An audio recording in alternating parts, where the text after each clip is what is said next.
Olá, bom dia. Governo federal regulamenta mercado de carbono no Brasil com foco na exportação de crédito verde. A economia este ano deve crescer 1,5%. Atenção, terminam amanhã as inscrições para o Enem. Lanche liberado. A partir de domingo, o serviço de bordo em aviões volta a ser oferecido. O uso de máscaras continua obrigatório. Sexta-feira, 20 de maio, o Brasil em Dia já está no ar.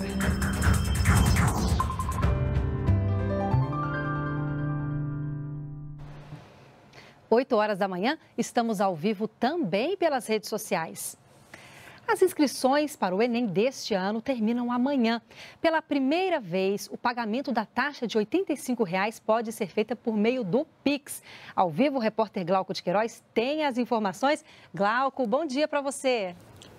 Oi, Natália, bom dia para você, bom dia a todos, né? Isso mesmo, e os estudantes interessados, né, devem fazer a inscrição até às 11h59 da noite deste sábado na página do estudante. O Enem será aplicado em todos os estados brasileiros nos dias 13 e 20 de novembro, né? No mesmo dia serão aplicadas as provas dos modelos digital e impresso, né? A opção deve ser feita aí no momento da inscrição. Para o participante não isento, né, a taxa de inscrição é de R$ 85 e pela primeira vez será permitido o pagamento por meio de cartão de crédito ou Pix.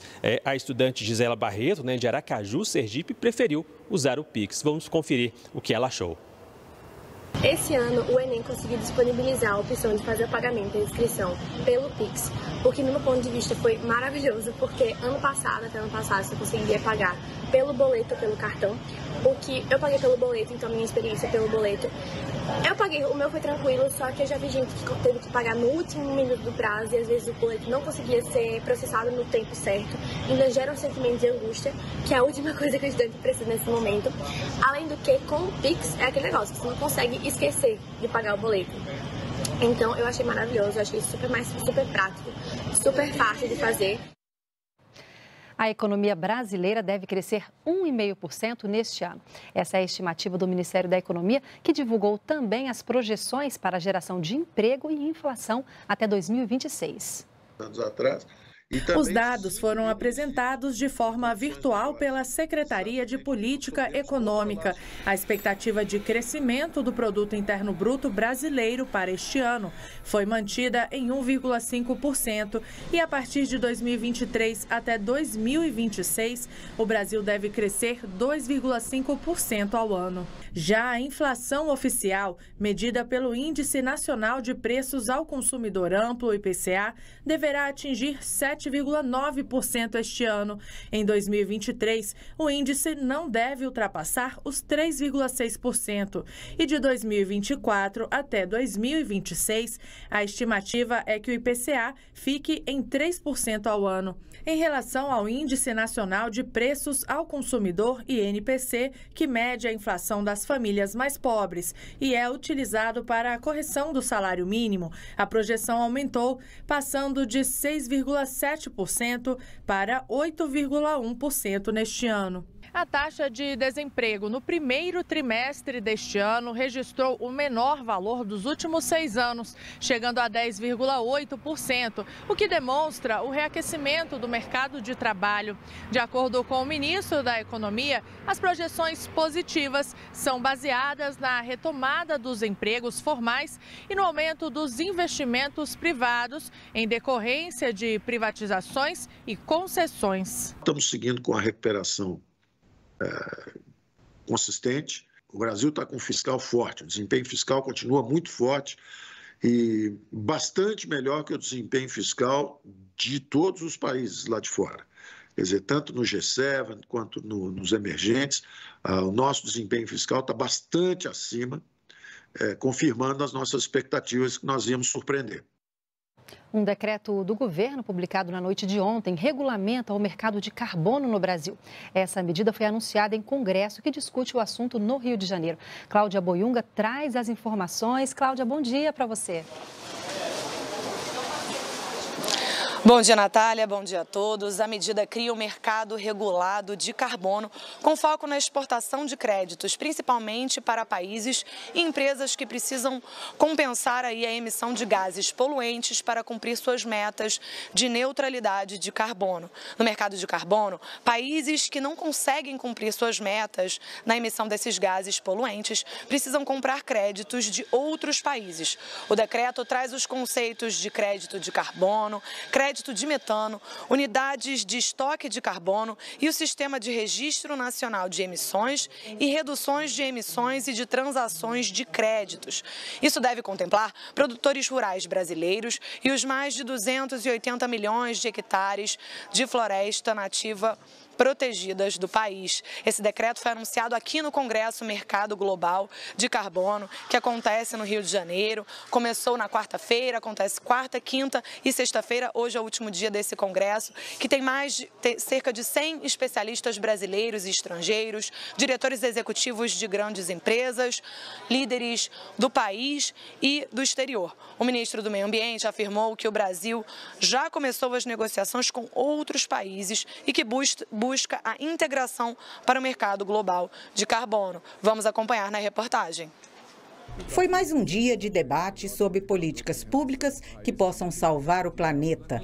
Mais de 100 especialistas e representantes de corporações nacionais e internacionais participaram do encontro sobre a regularização do mercado de carbono e a criação de soluções inovadoras que facilitem a redução de gases de efeito estufa. Nós criamos a base, a estrutura necessária para que acordos entre países possam ocorrer na área de redução de emissões e utilização dos mecanismos de mercado de carbono. O mercado de carbono foi criado para que países poluidores pudessem compensar o prejuízo causado à camada de ozônio, financiando projetos de sustentabilidade em países em desenvolvimento.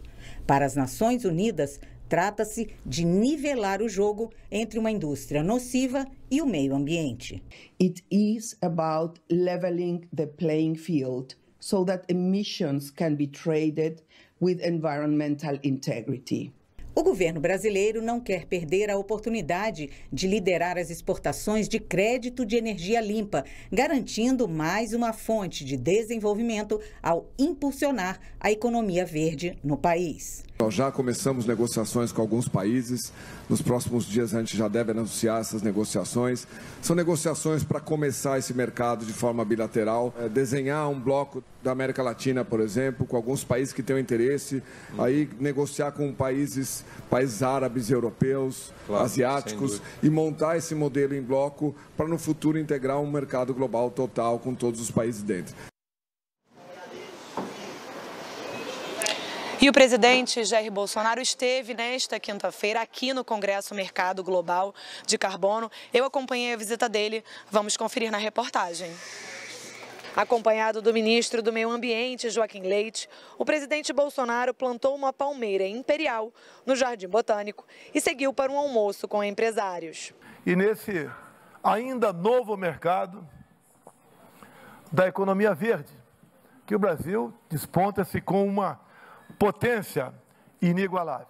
A programação inclui palestras com representantes do setor público e privado, com temas como a descarbonização no setor de óleo e gás, agroindústria e meio ambiente, energia eólica, entre outros. Nasce aqui, nessa conferência, o mercado nacional, que eu acho que é bastante importante que tudo isso seja feito de forma estratégica, olhando, sim, as oportunidades de geração de crédito que o Brasil pode aproveitar e, assim, direcionar a nossa economia para uma economia mais verde. E nesta quinta-feira, na sede do Tribunal Superior do Trabalho em Brasília, o desembargador Sérgio Pinto Martins tomou posse como ministro da mais alta Corte de Justiça do Trabalho do país. O presidente Jair Bolsonaro participou da cerimônia. A ministra Morgana Richa e os ministros Amaury Rodrigues e Alberto Balazeiro, que tinham tomado posse provisória durante a pandemia, também foram oficializados como ministros do TST. Maio é o mês de chamar a atenção para a segurança no trânsito. E a terceira causa de acidentes é a mistura celular e volante. A combinação direção e celular é uma das maiores causas de mortes no trânsito do Brasil, ficando atrás apenas do excesso de velocidade e do consumo de álcool pelos motoristas. A cada hora, 28 brasileiros são penalizados por teclarem enquanto dirigem. Seu Genivaldo é taxista e roda pelas ruas de Brasília o dia todo. Segundo ele, são muitos os flagrantes que ainda atrapalham o trânsito. Eu mesmo não faço isso. Eu não atendo. Às vezes eu estou dirigindo e não atendo telefone. Depois que eu termino de dirigir, eu encosto o carro e vejo quem me ligou e retorno. E mesmo sendo infração gravíssima, com multa no valor de R$ 293 e 7 pontos na carteira de habilitação, no ano passado, pelo menos 250 mil motoristas foram multados usando o telefone no trânsito. São Paulo teve o maior número de ocorrências, com mais de 91 mil infrações, seguido por Minas Gerais, com quase 31 mil infrações, e Goiás, com quase 17 mil. Maio é o mês para chamar a atenção da sociedade para o alto índice de mortes e feridos no trânsito. Conhecido como Maio Amarelo, o movimento traz este ano a campanha Toque pela Vida, que destaca os riscos da mistura celular e volante. E lembra que não existe uso seguro. A única opção é esquecer o aparelho enquanto dirige. A PRF fiscaliza essas ações potencialmente danosas, como o uso do celular, aplicando aí a autuação quando a infração é constatada, e também realiza atividades de educação para o trânsito. De acordo com os órgãos de trânsito, dirigir usando o celular aumenta em 4 vezes a chance de um acidente. E se o motorista estiver enviando uma mensagem, esse risco sobe para 23 vezes. Além de você pensar no assunto da mensagem, você ainda tem que digitar manualmente a mensagem para assim manter a conexão, a comunicação, e vai diminuir a tensão também no trânsito, na segurança viária. A partir de domingo, quem viajar de avião vai encontrar novas regras. O serviço de bordo que estava suspenso volta a ser oferecido. O avanço da vacinação no Brasil fez com que os números de casos e mortes pela Covid-19 caíssem. Segundo o Ministério da Saúde, mais de 428 milhões de doses de imunizante já foram aplicadas. Com isso, a Anvisa resolveu atualizar as regras de proteção em voos e aeroportos. Entre as mudanças está a retomada do serviço de alimentação a bordo, que deve ser o mais rápido possível para evitar que as pessoas fiquem muito tempo sem máscara durante o voo. E a Anvisa recomenda que os resíduos sólidos gerados sejam recolhidos rapidamente. Uma vez cessada a alimentação a bordo, seja incentivado a recolocação das máscaras para que aqueles passageiros que porventura se alimentem, esqueçam ou não desejem mais colocar a máscara, sejam motivados a colocar a máscara para o transcurso do restante da viagem. Outra mudança é que o transporte para as aeronaves pode voltar a ter a capacidade máxima na hora de embarque e desembarque. Mas os passageiros devem continuar usando máscaras dentro do avião e nas áreas restritas dos aeroportos. Também foi mantido o desembarque fileira por fileira para não gerar aglomeração. Medida que agradou os viajantes. É mais fácil para as pessoas saírem. Eu acho que essa organização é necessária, independente do Covid ou da aglomeração ou não. Na verdade, nós somos muito ansiosos. Então a aeronave mal desceu, começa a taxiar, já está todo mundo levantando, tentando sair da aeronave. Os avisos sonoros com a divulgação de recomendações e exigências sanitárias para os viajantes também vão ser mantidos. Além disso, a Anvisa recomenda o distanciamento físico entre passageiros sempre que possível.